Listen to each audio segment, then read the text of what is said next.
स्वाभिमान 2 सितंबर 2025 एक नया उपक्रम हमारा विद्यालय हमारा स्वाभिमान के तहत वर्ग 5वीं के छात्र आपके सामने कुछ सादर करने जा रहे हैं अपने विद्यालय के बारे में। हमारा विद्यालय हमारा स्वाभिमान। हमारे विद्यालय की स्थापना 1868।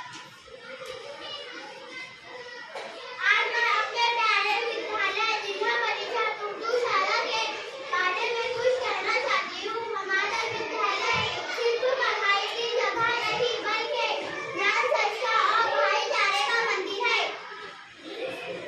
विद्यालय का आदर्श वाक्य शिक्षा ही सबसे बड़ी शक्ति है। ज्ञान से प्रगति, प्रगति से सफलता।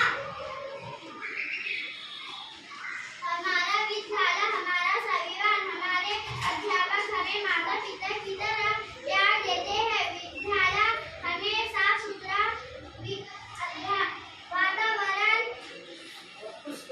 पुस्तकालय, शिक्षा और मजबूत बनाते हैं।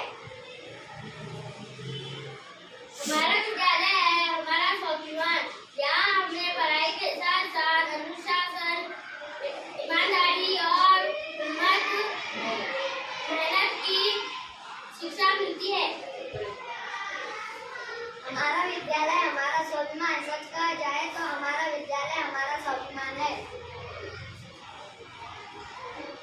यही हमको एक अच्छा इंसान व जिम्मेदारी नागरिक बनाता है।